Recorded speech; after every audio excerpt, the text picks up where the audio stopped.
ത്തെക്കുറിച്ച്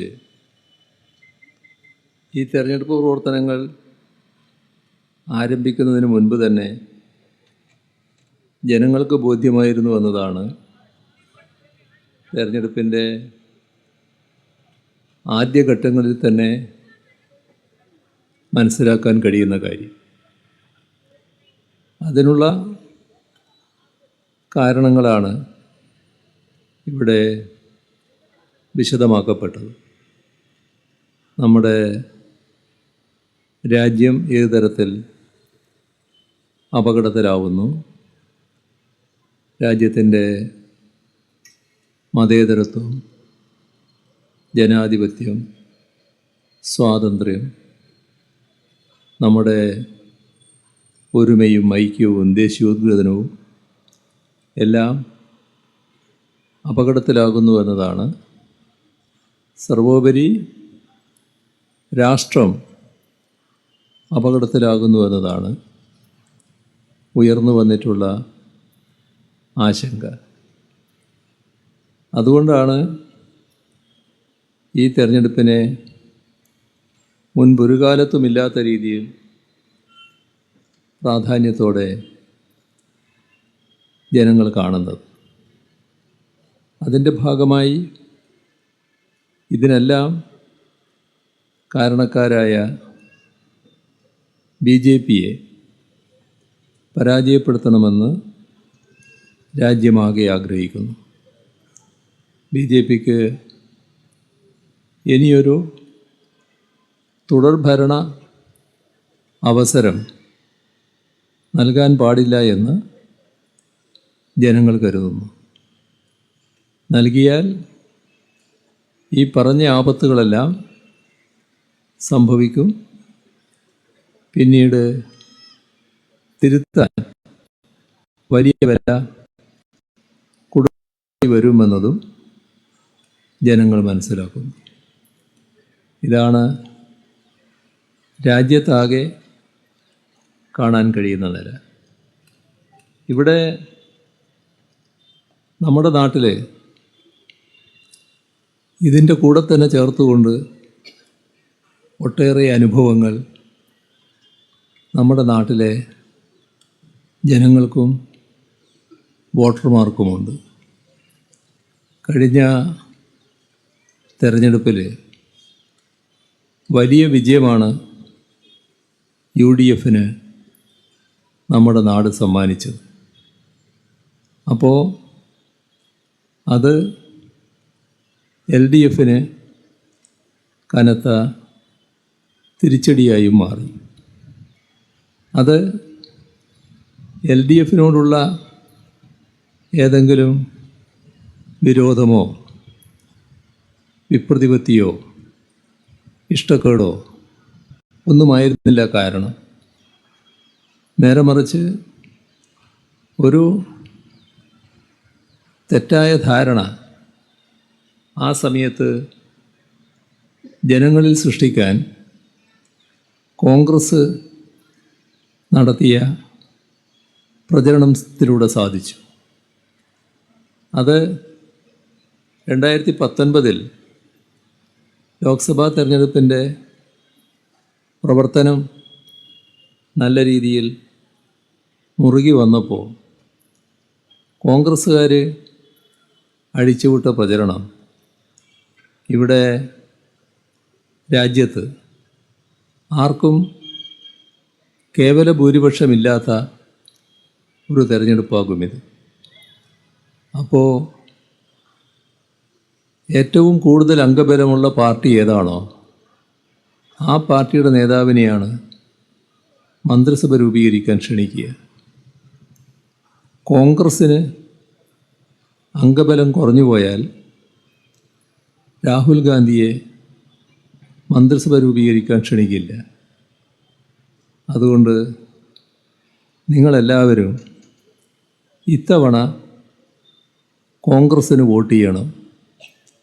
ഇതായിരുന്നു കോൺഗ്രസ്സുകാർ സംസ്ഥാനത്താകെ നടത്തിയ അഭ്യർത്ഥന.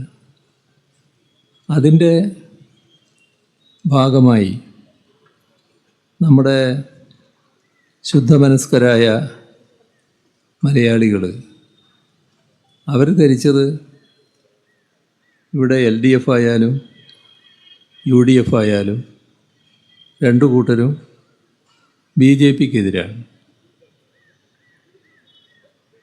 ഗവൺമെൻറ് രൂപീകരിക്കാൻ ഈ പറഞ്ഞ ഏറ്റവും വലിയ അംഗബലമുള്ള പാർട്ടി എന്ന അവസ്ഥ കോൺഗ്രസ്സിനുണ്ടായില്ലെങ്കിൽ ചിലപ്പോൾ BJPയോ മറ്റോ അങ്ങനൊരവസ്ഥയിലേക്ക് എത്തി സർക്കാർ രൂപീകരിക്കാൻ അവരെ ക്ഷണിച്ചാലോ?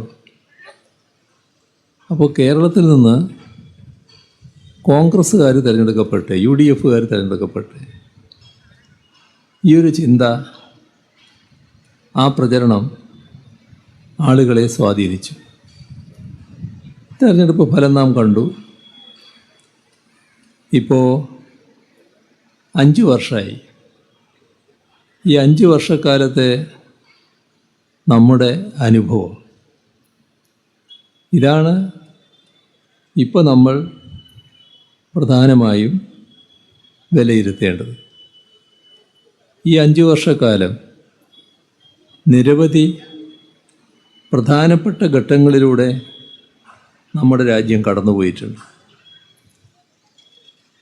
ആ ഘട്ടങ്ങളിലെല്ലാം നമ്മുടെ നാട്ടിലെ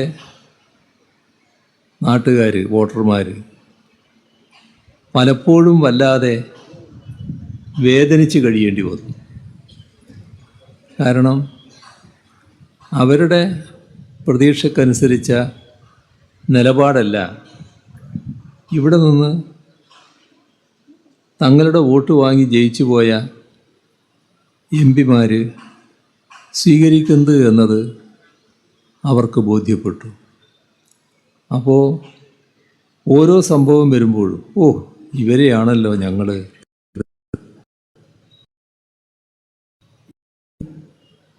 മനസ്സ് വേദനിക്കുന്ന അവസ്ഥ. ഇതിൻ്റെ എല്ലാം ഒരുപാട് അനുഭവമാണ് നമ്മുടെ നാട്ടിലെ ജനങ്ങൾക്കുള്ളത്. അതിൻ്റെ എല്ലാം അടിസ്ഥാനത്തിലുള്ള വിലയിരുത്തലാണ് ഈ തെരഞ്ഞെടുപ്പിൽ ജനങ്ങളുടെ ഭാഗത്തുണ്ടാവുക. ഇപ്പോൾ ഇവിടെ പറഞ്ഞതുപോലുള്ള ദേശീയ പ്രശ്നങ്ങൾ വലിയ തോതിൽ രാജ്യത്തുയർന്നു വന്നു. ആ ഘട്ടത്തിൽ കേരളത്തിലുള്ള 20 പാർലമെൻറ്റ് അംഗങ്ങളിൽ ഇപ്പോഴത്തെ നില പറയുക 18 പേരാണ് UDFൻ്റെ കൂടെ, 2 പേരാണ് LDF. 2019 നരേന്ദ്രമോദിയുടെ ഗവൺമെൻറ്റിന് 2ാം ഊഴം കിട്ടുന്നത്. 2ാം ഊഴം കിട്ടിയ ഉടനെ RSS പ്രധാനമായി കാണുന്ന ഒരു അജണ്ടയിലേക്ക് കടക്കുക ചെയ്തത്. RSS രാജ്യത്തിൻ്റെ ആഭ്യന്തര ശത്രുക്കളായി കാണുന്നതിൽ ഒരു കൂട്ടർ മുസ്ലിമാണ്, മറ്റൊരു കൂട്ടർ ക്രിസ്ത്യാനിയാണ്, വേറൊരു കൂട്ടർ കമ്മ്യൂണിസ്റ്റുകാരാണ്. അപ്പോൾ ആ മുസ്ലിമിനെതിരെയുള്ള നടപടിയാണ് ഇപ്പോൾ സ്വീകരിച്ചിട്ടുള്ളത്. ജർമ്മനിയിൽ ഹിറ്റ്ലറുടെ നാസിസം ജൂതരോട് എങ്ങനെയാണോ സമീപനം സ്വീകരിച്ചത്, അതേ നിലയാണ് ഇന്ത്യയിൽ RSSും BJPയും ജൂതരോട് സ്വീകരിക്കുന്നത്. ഇതാണ് നാം യഥാർത്ഥത്തിൽ കാണേണ്ടത്. ഈ പ്രശ്നം RSS അജണ്ടയുടെ ഭാഗമായി വന്നതാണെന്ന് എല്ലാവർക്കും അറിയാം. നാം കാണേണ്ടത് ലോകമാകെ അതിനെ എതിർത്തു. ഇന്ത്യയുടെ ഏറ്റവും അടുത്ത സുഹൃത്ത് രാഷ്ട്രങ്ങൾ, ഇപ്പോൾ നമ്മുടെ രാജ്യത്തെ അമേരിക്കയുടെ സഖ്യശക്തിയാക്കി മാറ്റിയ ഗവൺമെൻറ്റാണ് നരേന്ദ്രമോദിയുടെ ഗവൺമെൻറ്. അമേരിക്കയുമായി നല്ല ചങ്ങാത്തത്തിനും അവരുമായുള്ള സഖ്യം ശക്തിപ്പെടുത്താനും നടപടികളെടുത്തതാണ് കോൺഗ്രസ് നേതൃത്വമുള്ള ഗവൺമെൻറ് നമുക്കറിയാം. അതിൻ്റെ തുടർച്ചയായി അമേരിക്കയുടെ തന്ത്രപരമായ സഖ്യശക്തിയാക്കി നമ്മുടെ രാജ്യത്തെ നരേന്ദ്രമോദിയുടെ ഗവൺമെൻറ് മാറ്റി. പക്ഷേ ഈ പ്രശ്നം മതാടിസ്ഥാനത്തിൽ പൗരത്വം നിശ്ചയിക്കുന്ന പ്രശ്നം വന്നപ്പോൾ തങ്ങളോട് ഇങ്ങനെ വിധേയത്വം കാണിച്ചവരാണല്ലോ ഇവർ എന്ന മനോഭാവം അമേരിക്ക കാണിച്ചില്ല. ശക്തമായ ഭാഷയിൽ ഇന്ത്യയുടെ നിലപാടിനെ അമേരിക്കക്ക് അപലപിക്കേണ്ടി വന്നു. ലോകരാഷ്ട്രങ്ങൾക്ക് അപലപിക്കേണ്ടി വന്നു. ഐക്യരാഷ്ട്രസഭ പോലുള്ള ലോക സംഘടനകൾക്ക് അപലപിക്കേണ്ടി വന്നു. ലോകത്ത് ഇന്ത്യ ഒറ്റപ്പെടുന്നതിനിടയായി. എന്താ കാരണം? നമ്മുടെ ലോകത്ത് അഭയാർത്ഥികൾ മിക്ക രാജ്യങ്ങളിലുമുണ്ട്. ആ അഭയാർത്ഥികളെ ഒരു രാജ്യവും മതാടിസ്ഥാനത്തിൽ വേർതിരിക്കലോ മതാടിസ്ഥാനത്തിൽ വിവേചനം കാണിക്കാറോ ഇല്ല. ഇവിടെ അതാണ് ഉണ്ടായിരിക്കുന്നത്. ഇവിടെ 6 വിഭാഗത്തിന് മാത്രം അതിൽ നിന്ന് പൗരത്വം, മുസ്ലിമിനും മറ്റുള്ളവർക്കും പൗരത്വമില്ല എന്ന് പ്രത്യേകം പറഞ്ഞിരിക്കുന്നു. ഇതാണ് കാണേണ്ടത്. മുസ്ലിമിൻ്റെ പൗരത്വം നിഷേധിക്കാൻ വേണ്ടിയുള്ളൊരു നിയമം. ഈ വിവേചനത്തെയാണ് ലോകമാകെ എതിർത്തത്. നമ്മുടെ രാജ്യത്ത് ശക്തമായ എതിർപ്പ് ഉയർന്നു വന്നു. ഡൽഹിയിലെ വലിയ പ്രക്ഷോഭം കോൺഗ്രസ്സുകാർ എവിടെയെങ്കിലും കണ്ടോ? ആ പ്രക്ഷോഭത്തിൽ, ഡൽഹി പ്രക്ഷോഭത്തിൽ അറസ്റ്റ് ചെയ്യപ്പെട്ടവർ 2 കമ്മ്യൂണിസ്റ്റ് പാർട്ടികളുടെ ജനറൽ സെക്രട്ടറിമാർ, പ്രകാശ് കാരാട്ട്, ബൃന്ദ കാരാട്ട്, ബിനോയ് വിശ്വം, അങ്ങനൊരു വലിയ നിര. ഏതെങ്കിലും ഒരു കോൺഗ്രസ്സുകാരനെ ആ വഴിക്ക് എവിടെയെങ്കിലും കണ്ടോ? എന്തുകൊണ്ടാണ് അവരില്ലാതിരുന്നത്? നമ്മുടെ കേരളത്തിൽ നിന്ന് പോയ ഈ 18 അംഗ സംഘത്തിൽ ആരെങ്കിലും എവിടെയെങ്കിലും വെച്ച് ഈ തെറ്റായ നടപടിയെ അപലപിക്കുന്നതോ വിമർശിക്കുന്നതോ അതിനെതിർക്കുന്നതോ നമ്മൾ കണ്ടോ? അതിനെതിരായി പ്രക്ഷോഭം നടന്നപ്പോൾ ആ പ്രക്ഷോഭം നടത്തിയവർക്ക് നേരെ സംഘപരിവാർ ആക്രമണം അഴിച്ചുവിട്ടപ്പോൾ എല്ലായിടങ്ങളിലും ഇടതുപക്ഷ നേതാക്കളും ഇടതുപക്ഷ എംപിമാരും ഓടിയെത്തി. കോൺഗ്രസിനെ ആ വഴിക്ക് കണ്ടോ? നമ്മുടെ നാട്ടിൽ നിന്ന് ജയിച്ചുപോയ 18 അംഗ സംഘത്തിൽ ആരെയെങ്കിലും എവിടെയെങ്കിലും കാണാൻ കഴിഞ്ഞോ? ഇതാണ് നാം വിലയിരുത്തേണ്ട പ്രധാന കാര്യം. ഇതുപോലുള്ള അനേകം സംഭവങ്ങൾ ഞങ്ങളാണല്ലോ ഇവരെ വിജയിപ്പിച്ചയച്ചത് എന്ന് വേദനിക്കുന്ന നിലയിലേക്ക് നമ്മുടെ നാട്ടുകാരെ എത്തിച്ചു എന്നതാണ് നമ്മൾ ഓർക്കേണ്ട കാര്യം. ഇത് പൗരത്വ നിയമ ഭേദഗതിയുടെ മറ്റൊരു കാര്യം. എല്ലാവർക്കും അറിയാം, നമ്മൾ കേരളം സ്വീകരിച്ച നില. കേരളം ഇവിടെ നടപ്പാക്കില്ല എന്ന് പറഞ്ഞു.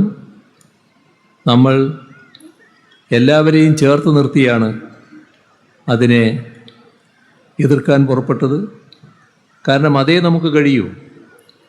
നമ്മുടെ നാട് ജാതിഭേദവും മതദ്വേഷവും ഏതുമില്ലാതെ സർവരും സോദരത്വേന വാഴുന്ന നാടാണ്. ആ നാട്ടിൽ ഇത്തരമൊരു നിയമത്തെ എതിർക്കാൻ അതിവിപുലമായ യോജിപ്പ് സ്വാഭാവികമായും ഉയർന്നു വരും. അതിൻ്റെ ഭാഗമായി തിരുവനന്തപുരത്ത് പാളയം രക്തസാക്ഷി മണ്ഡപത്തിൽ വലിയൊരു പ്രതിഷേധ സംഗമം നാം സംഘടിപ്പിച്ചു. പ്രതിപക്ഷ നേതാവും പ്രതിപക്ഷ നേതാക്കളും മറ്റ് നാട്ടിലെ എല്ലാ സംഘടനാ നേതാക്കളും അതിലുണ്ടായി. എല്ലാവരും ഒന്നിച്ച്. അവിടെ നിർത്തിയില്ല. അതിനെതിരെ വലിയ തുറപ്രവർത്തനങ്ങൾ നിയമസഭ പ്രത്യേകമായി വിളിച്ചു.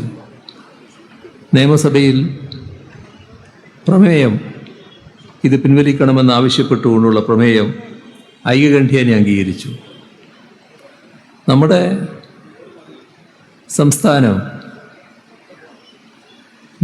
സംസ്ഥാനത്തുള്ള എല്ലാ കക്ഷികളുടെയും യോഗം, സർവകക്ഷി യോഗം ചേർന്ന് ഇതിനെ അപലപിച്ചു. സംസ്ഥാന സർക്കാർ സുപ്രീം കോടതിയിൽ ഇതിൻ്റെ ഭരണഘടനാ സാധുത ചോദ്യം ചെയ്തുകൊണ്ട് കേസ് ഫയൽ ചെയ്തു. നിങ്ങൾ ചിലർ അന്നൊരു പരിപാടിയിൽ പങ്കെടുത്തിട്ടുണ്ടാവും. LDF സംഘടിപ്പിച്ചൊരു പരിപാടി, മഞ്ചേശ്വരം മുതൽ പാറശാല വരെ സംഘടിപ്പിച്ച മനുഷ്യച്ചങ്ങല ഇതിനെതിരെ. അങ്ങനെ കേരളം ജനങ്ങളാകെ അണിനിരന്നുകൊണ്ടുള്ള പ്രതിഷേധം സംഘടിപ്പിച്ചു. നമ്മൾ ശ്രദ്ധിക്കേണ്ട ഒരു കാര്യം, കോൺഗ്രസ് ആദ്യം ഇതിൻ്റെ കൂടെ നിന്നു. പക്ഷേ ഒരു ഘട്ടം കഴിഞ്ഞപ്പോൾ കേരളത്തിലെ കോൺഗ്രസിൻ്റെ അധ്യക്ഷൻ, KPCC പ്രസിഡന്റ്, അദ്ദേഹം പറഞ്ഞത്, ഇവിടെ കേന്ദ്രം പാസ്സാക്കിയൊരു നിയമം നിയമസഭ പ്രമേയം പാസ്സാക്കിയത് കൊണ്ട് നടപ്പാക്കാതിരിക്കുകയോ എന്നാണ്. ഒരു ചരിത്ര നിഷേധമടങ്ങുന്നൊരു പ്രസ്താവനയാണത്. അങ്ങനൊരു പ്രസ്താവന എങ്ങനെ കോൺഗ്രസ്സിന് നടത്താൻ കഴിഞ്ഞു എന്നുള്ളത് മനസ്സിലാക്കാൻ കഴിയാത്ത കാര്യമാണ്. എന്താ അങ്ങനൊരു നിലപാടെടുക്കാൻ കാരണം? മാത്രമല്ല, ഇനി യോജിച്ച പ്രക്ഷോഭത്തിന് ഞങ്ങളില്ല, ഒരു പരിപാടിയിലും പങ്കെടുക്കില്ല എന്ന് പറഞ്ഞു. പങ്കെടുത്തവർക്ക് നേരെ സംഘടനാ നടപടിയും അവർ സ്വീകരിച്ചു. സാധാരണ എന്ത് ന്യായമാണ് അതിന് പറയാനുള്ളത്? ഞങ്ങളുടെ ഭാഗത്ത്, അതായത് സർക്കാരിൻ്റെ ഭാഗത്ത് എന്തെങ്കിലും തെറ്റായ സമീപനമുണ്ടായി, അതുകൊണ്ട് യോജിക്കാൻ പറ്റില്ല എന്ന നിലപാടാണെങ്കിൽ അത് അന്നേരെ അവർ വിളിച്ചു പറഞ്ഞിട്ടുണ്ടാവും. പക്ഷെ ഇതേവരെ സർക്കാരിനെ കുറ്റപ്പെടുത്തിയിട്ടേയില്ല. ഈ നിമിഷം വരെ സർക്കാരിൻ്റെ നിലപാട് കാരണമാണ് ഞങ്ങൾക്ക് പിൻവാങ്ങേണ്ടി വന്നത് എന്ന് പറഞ്ഞിട്ടില്ല. അപ്പോൾ എന്താ കാരണം? തീർച്ചയായും അനുമാനിക്കാവുന്ന കാരണം കേന്ദ്ര കോൺഗ്രസ് നേതൃത്വം ഇടപെട്ടിട്ടുണ്ടാവും. നിങ്ങൾ ഈ പങ്കെടുത്തത് ശരിയല്ല, അതിൽ നിന്ന് പിൻവാങ്ങണം എന്ന് നിർദ്ദേശിച്ചിട്ടുണ്ടാകാം. അതാണ് അവർ പിൻവാങ്ങുന്നതിനിടയാക്കിയത്. കേന്ദ്ര കോൺഗ്രസ് നേതൃത്വം ഈ നിലപാടെ സ്വീകരിക്കൂ എന്നതിൻ്റെ തെളിവാണ് ഡൽഹിയിൽ നടന്ന ഊക്കേറിയ പ്രക്ഷോഭത്തിൽ കോൺഗ്രസിൻ്റെ സാന്നിധ്യം എവിടെയും ഇല്ലാത്തത്. ഇത് 4 വർഷം മുൻപുള്ള കാര്യമാണ്. ഇനി ഈ വർഷം ഉണ്ടായ കാര്യം നമുക്ക് നോക്കാം. അതായത് പൗരത്വ നിയമ ഭേദഗതി നടപ്പാക്കുന്നതിന് വേണ്ടി ചട്ടങ്ങൾ ഭേദഗതി ചെയ്തപ്പോൾ നമ്മുടെ രാജ്യത്ത് വലിയ പ്രതിഷേധം അതിനെതിരെ ഉയർന്നു. എല്ലാ പാർട്ടികളും അഭിപ്രായം രേഖപ്പെടുത്തി. കോൺഗ്രസിൻ്റെ അഭിപ്രായം ആരെങ്കിലും കേട്ടോ? എന്താണ് ഇതുപോലൊരു വിഷയത്തിൽ കോൺഗ്രസ്സിന് അഭിപ്രായമില്ലാത്തത്? ഒരു ദിവസം, ഈ സമയമല്ല, ഇനിയും ഒരു 1.5 മണിക്കൂർ കഴിഞ്ഞിട്ടുള്ള സമയം, കോൺഗ്രസ് പ്രസിഡന്റിനെ മാധ്യമപ്രവർത്തകർ കാണുന്നു. അപ്പോൾ അദ്ദേഹം പറയേണ്ട കാര്യങ്ങളെല്ലാം പറഞ്ഞതിന് ശേഷം അവർ ചോദിക്കുകയാണ്, ഇക്കാര്യത്തിൽ എന്താണ് അഭിപ്രായം? പൗരത്വ നിയമ ഭേദഗതിയുടെ ചട്ടങ്ങൾ വന്നല്ലോ. അപ്പോൾ മറുപടി, രാത്രി ആലോചിച്ചിട്ട് ഞാൻ പറയാം. എന്തൊരു പരിഹാസമാണെന്ന് നോക്കണം. എന്തുകൊണ്ടാണ് നിലപാട് അവർക്ക് എടുക്കാൻ പറ്റാത്തത്? രാഹുൽ ഗാന്ധി ആ ഘട്ടത്തിൽ വലിയൊരു യാത്ര നടത്തുന്നു. ലോകത്തുള്ള എല്ലാ വിഷയങ്ങളെക്കുറിച്ചും അദ്ദേഹം സംസാരിക്കുന്നു. ഇതിനെപ്പറ്റി എന്തെങ്കിലും അഭിപ്രായം പറഞ്ഞതായിട്ട് ആരെങ്കിലും കേട്ടോ?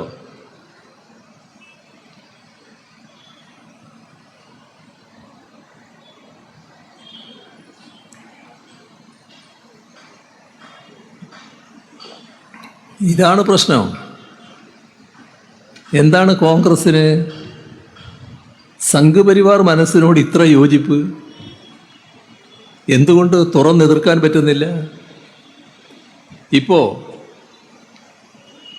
നേരത്തെ പറഞ്ഞു, അവരുടെ പ്രകടന പത്രിക പുറത്തിറക്കി.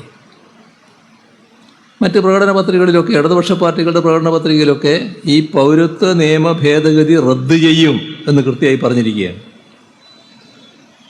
കോൺഗ്രസ് ഖമാന്നൊരക്ഷരമില്ല. എന്തേ കാര്യം? അപ്പോൾ ചില യോഗങ്ങളിൽ ഞാൻ ആ കാര്യം ചൂണ്ടിക്കാണി. ഇന്നലെ നമ്മുടെ പ്രതിപക്ഷ നേതാവ് ഭയങ്കര മറുപടി. അയാളിത് ഞങ്ങളെ പ്രകടന പത്രിക വായിക്കാത്തതുകൊണ്ടാണ് ഇതിൽ 8-ാം എന്നൊക്കെ പറഞ്ഞിട്ട് വലിയ മറുപടി. അപ്പോൾ നമ്മുടെ കേരളത്തിലെ പ്രധാനപ്പെട്ട ഒരു പത്രം ഇന്ന് ബാനർ ഹെഡിങ് ഫ്രണ്ട് പേജിൽ അതിലിത് വായിക്കാത്തതുകൊണ്ടാണ് എന്ന ഭാഗം പ്രധാനമായിട്ട് കാണിച്ചു. അപ്പം ഞാനിന്ന് രാവിലെ പത്രസമ്മേളനം ഇവിടെ നടത്തിയിരുന്നു. അപ്പോൾ ആ പറയുന്ന അവരുടെ പ്രകടന പത്രികയുടെ കോപ്പി ഞാൻ കാണിച്ചു. ഈ പറയുന്ന 8-ാം പേജും കാണിച്ചു. ഈ ഭാഗം അതിനകത്ത് എവിടെയും പറഞ്ഞിട്ടില്ല. എന്തൊരു തെറ്റിദ്ധരിപ്പിക്കലാണെന്ന് നോക്കണം. കോൺഗ്രസ് ചെയ്യാതിരിക്കുക, എന്നിട്ട് ചെയ്തു എന്ന് പറയുക. നിങ്ങൾക്ക് ആഗ്രഹമുണ്ടെങ്കിൽ നിങ്ങൾ അവിടുത്തെ കോൺഗ്രസ് നേതൃത്വത്തോട് പറയണ്ടേ നിങ്ങൾ ചെയ്യണമെന്ന്. അത് ചെയ്തിട്ടില്ലല്ലോ. എന്താണ് നിങ്ങൾക്ക് കഴിയാത്തത്? നിങ്ങളുടെ മനസ്സ്, കോൺഗ്രസിൻ്റെ മനസ്സ്, അതിൽ നല്ലൊരു ഭാഗത്തിൻ്റെ മനസ്സ് സംഘപരിവാർ മനസ്സായി മാറിയിരിക്കുന്നു. അതാണ് വസ്തുത. ഇതാണ് ഇതിൻ്റെ കാര്യത്തിൽ. നമ്മുടെ രാജ്യത്ത്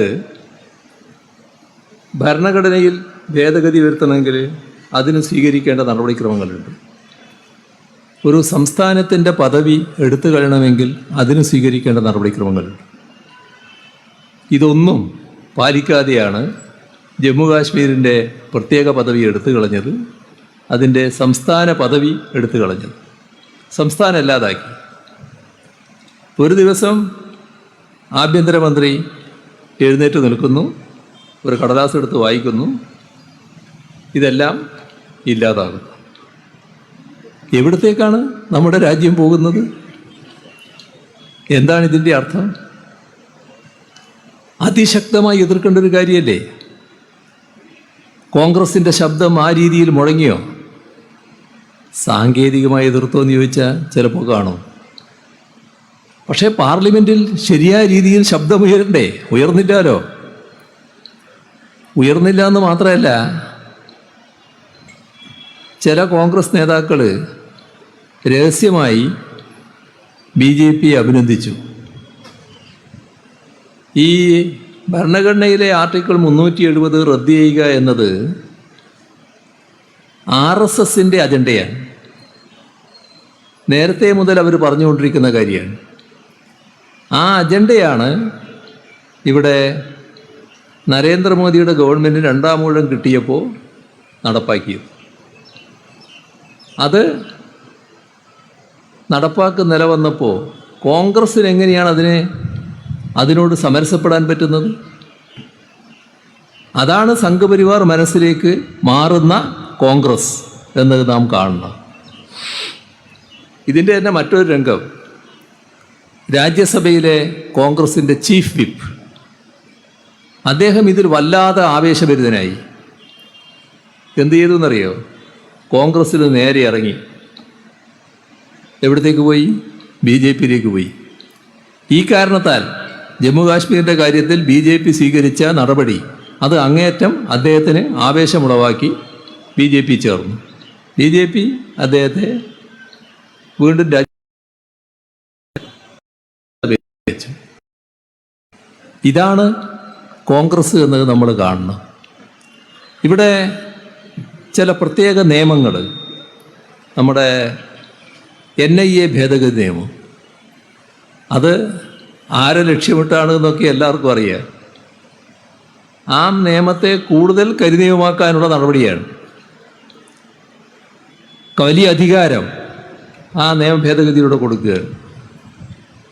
ആ നിയമ ഭേദഗതി കോൺഗ്രസ് എതിർക്കാൻ തയ്യാറായില്ല. ആകെ ലോക്സഭയിൽ 6 പേരാണ് എതിർക്കാനുണ്ടായത്. ആ 6-ൽ ഒരാൾ ആലപ്പുഴ മണ്ഡലത്തെ പ്രതിനിധീകരിച്ച സഖാവ് ആരിഫാണ്. ഇതാണ് അവസ്ഥ. ഇതാണ് കോൺഗ്രസിൻ്റെ നില. വേറൊരു കരിനിയമമാണ് UAPA നിയമം. അതിനെ കൂടുതൽ ശക്തിപ്പെടുത്താനുള്ള, കൂടുതൽ കരിനിയമമാക്കാനുള്ള ഭേദഗതിയുമായി BJP വന്നു. കോൺഗ്രസ് BJPയുടെ കൂടെയാണ് നിന്നത്. അപ്പോൾ ആരുടെ കൂടെയാണ്, എന്ത് മനസ്സാണ് കോൺഗ്രസ്സിനുള്ളത്? സംഘപരിവാറിൻ്റെ അജണ്ട നടപ്പാക്കുമ്പോൾ സംഘപരിവാർ മനസ്സോടെ അതുമായി സമരസപ്പെടുന്ന ഒരു നില കോൺഗ്രസ്സിന് വരികയാണ്.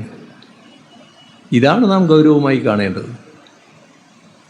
ഈ നമ്മുടെ നാട്ടിൽ നിന്ന് പോയ 18 അംഗ സംഘത്തെ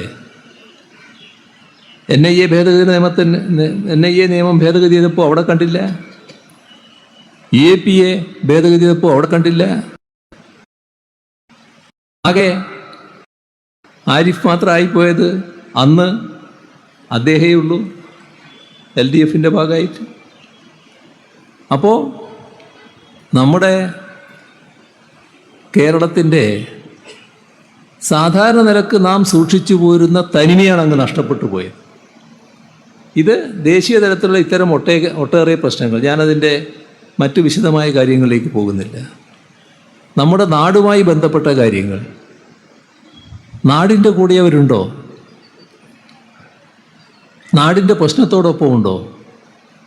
നാടിനെ വലിയ തോതിലാണ് അവർ ബുദ്ധിമുട്ടിക്കാൻ നോക്കിയത്. ഒരുപാട് സംഭവങ്ങൾ, എല്ലാം എണ്ണി ഞാൻ പറയല്ല. നമ്മൾ ഒരുപാട് പ്രതിസന്ധികൾ നേരിട്ടു. നൂറ്റാണ്ടിലെ മഹാപ്രളയം, അതിൻ്റെ തൊട്ടു പിന്നാലെയുള്ള അതിരൂക്ഷമായ കാലവർഷക്കെടുതി, നമ്മുടെ ലോകത്തെ തന്നെ വിറങ്ങലിപ്പിച്ച കോവിഡ്, പിന്നെ ചില ഘട്ടങ്ങളിൽ നിപ്പ, മറ്റൊരു ഘട്ടത്തിൽ ഓഖി. ഇതെല്ലാം ഒരു നാടിനെ തകർത്തെറിയാൻ പറ്റുന്നതായിരുന്നു. നാടിന് പ്രത്യേക സഹായം വേണ്ട ഘട്ടം. സഹായം എന്നത് ഈ രാജ്യത്തിൻ്റെ ഭാഗമായ നമ്മുടെ സംസ്ഥാനത്തിൻ്റെ അവകാശമാണ്. അത് നൽകേണ്ടത് കേന്ദ്ര ഗവൺമെൻറ്റാണ്. അർഹമായതുപോലും നിഷേധിച്ചു. ഈ 18 അംഗ സംഘത്തിൽ ആരുടെയെങ്കിലും ശബ്ദം നമ്മൾ ആരെങ്കിലും കേട്ടോ?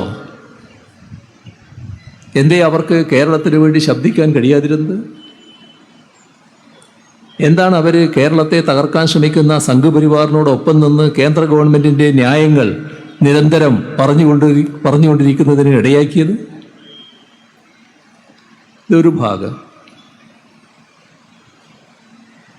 നമ്മുടെ നാടിനെ തകർക്കുന്നതിന് വേണ്ടി സാമ്പത്തികമായി വല്ലാതെ ഞെരുക്കുന്നതിൻ്റെ നടപടി സ്വീകരിച്ചു. അതും നമുക്ക് അർഹതപ്പെട്ടത് നിഷേധിക്കുകയാണ്. നമ്മുടെ നികുതി വിഹിതം, അതിനെല്ലാം കൃത്യമായ മാനദണ്ഡമുണ്ട്. പക്ഷേ മാനദണ്ഡമൊന്നും ബാധകമല്ല. അവർക്ക് ഇഷ്ടപ്പെട്ടവർക്ക് ധാരാളം, നമുക്ക് അർഹതപ്പെട്ടതുമില്ല. നമ്മളത് ചോദ്യം ചെയ്തു. സാധാരണ ഇത്തരം കാര്യങ്ങൾ പാർലമെൻറ്റ് അംഗങ്ങൾ പാർലമെൻറ്റിൽ നേരെ നിന്ന് വിമർശിക്കാൻ ബാധ്യപ്പെട്ടവരാണ്, നാടിൻ്റെ പ്രശ്നങ്ങൾ ഉയർത്താൻ ബാധ്യപ്പെട്ടവരാണ്. ഈ 18 അംഗ സംഘത്തിൽ ആരെങ്കിലും അങ്ങനെ ചെയ്തോ? ഏതെങ്കിലും ഘട്ടത്തിൽ അവർ BJPയുടെ ന്യായം, കേന്ദ്ര ഗവൺമെൻറ് മുട്ടാപ്പോക്ക് ന്യായം എടുത്ത് പ്രചരിപ്പിക്കാനാണ് ശ്രമിച്ചത്. എപ്പോഴും കേരളത്തെ കുറ്റപ്പെടുത്താനായിരുന്നു അവർക്ക് വാസന. ഓരോ ഘട്ടത്തിലും എന്താണ് അതിൻ്റെ ഭാഗമായി സംഭവിച്ചത്? കേരളത്തിന് ലഭിക്കേണ്ട ന്യായമായ വിഹിതം കിട്ടാതായി. എങ്ങനെ പ്രവർത്തിക്കും നമ്മൾ ഈ 7 വർഷക്കാലത്തെ നമ്മുടെ അനുഭവം, നമുക്ക് ലഭിക്കേണ്ടിയിരുന്ന പണം ലഭിക്കാതിരുന്നത് എത്രയാണ് എന്ന് സുപ്രീം കോടതിയുടെ മുന്നിൽ അവസാനം നാം വെളിപ്പെടുത്തി. എത്രയത്? 1,07,500 കോടിയിൽ പരം രൂപ. നമ്മുടേതുപോലൊരു സംസ്ഥാനത്തിന് 1,07,500 കോടിയിൽ പരം രൂപ ഈ 7 വർഷം കൊണ്ട് തടഞ്ഞു എന്ന് പറഞ്ഞാൽ അതുണ്ടാക്കുന്ന സാമ്പത്തിക പ്രത്യാഘാതം എത്ര വലുതായിരിക്കും? ഏതെങ്കിലും ഘട്ടത്തിൽ ഈ 18 അംഗ സംഘത്തിൽ ആരുടെയെങ്കിലും ശബ്ദം അതിനെതിരെ ഉയർന്നോ? എന്താണ് അവർക്ക് ഇതിനെതിരെ ശബ്ദിക്കാൻ വേണ്ടി? അവർ ശബ്ദിക്കുമ്പോഴൊക്കെ കേരള ഗവൺമെന്റിനെ കുറ്റപ്പെടുന്നുണ്ടല്ലോ, കേന്ദ്ര ഗവൺമെന്റിനെ ന്യായീകരിക്കുന്നുണ്ടല്ലോ. RSSനും BJPക്കും കേരളത്തോടുള്ള വിരോധം നമുക്ക് മനസ്സിലാക്കാം. അതിന് കാരണം അവരെ കേരളം സ്വീകരിക്കുന്നില്ല. എങ്ങനെ സ്വീകരിക്കും? അവരുടെ വെറുപ്പിൻ്റെ പ്രത്യയശാസ്ത്രം നമ്മുടെ നാടിന് സ്വീകരിക്കാൻ കഴിയുമോ? നേരത്തെ ഞാൻ പറഞ്ഞ രീതിയിലുള്ള സംസ്കാരമല്ലേ നമ്മുടേത്? ഉയർന്ന സാഹോദര്യ ബോധം, അതല്ലേ കേരളത്തിൻ്റെ പ്രത്യേകത? ആ നാടിന് വെറുപ്പിൻ്റെ പ്രത്യയശാസ്ത്രത്തെ ഉൾക്കൊള്ളാൻ കഴിയുന്നില്ല. അത് പകയായി മാറുന്നു. നാടിനെയും നാട്ടുകാരെയും പകയോടെ സമീപിക്കുന്നു. ആ പക എന്തിന് ഇവിടുന്ന് ജനങ്ങളുടെ വോട്ട് വാങ്ങി ജയിച്ചു പോയ ഈ 18 അംഗ സംഘത്തിനുണ്ടാകുന്നു? എന്തിന് കോൺഗ്രസിനുണ്ടാകുന്നു? എന്തിന് UDFനുണ്ടാകുന്നു? ഇതല്ലേ നമ്മുടെ അനുഭവം? ഒരു അനുഭവം നിങ്ങളുമായി പങ്കുവെക്കാം. സാധാരണ പാർലമെന്റ് ചേരുന്നതിന് മുൻപ് പാർലമെന്റ് അംഗങ്ങളുടെ യോഗം സംസ്ഥാന സർക്കാർ ചേർക്കും. അതിൽ ഒരു യോഗത്തിൽ പാർലമെന്റ് അംഗങ്ങളോട് ഈ കണക്കുകളെല്ലാം അവതരിപ്പിച്ചുകൊണ്ട് പറഞ്ഞു, ഇതാണ് അവസ്ഥ, കേരളത്തെ സാമ്പത്തികമായി ഞെരുക്കുകയാണ്, നിങ്ങൾ എല്ലാവരും ഒന്നിച്ച് ധനമന്ത്രിയെ കാണണം, നിവേദനം കൊടുക്കണം. എല്ലാവരും സമ്മതിച്ചു. ഞങ്ങൾ കാണും, ഒന്നിച്ചു പോകും, നിവേദനം കൊടുക്കും. എന്താ സംഭവിച്ചെന്നറിയോ? നിവേദനം തയ്യാറാക്കിയപ്പോൾ ഞങ്ങൾ ഒപ്പിടില്ല എന്ന് പറഞ്ഞു. പിന്നെ കാലം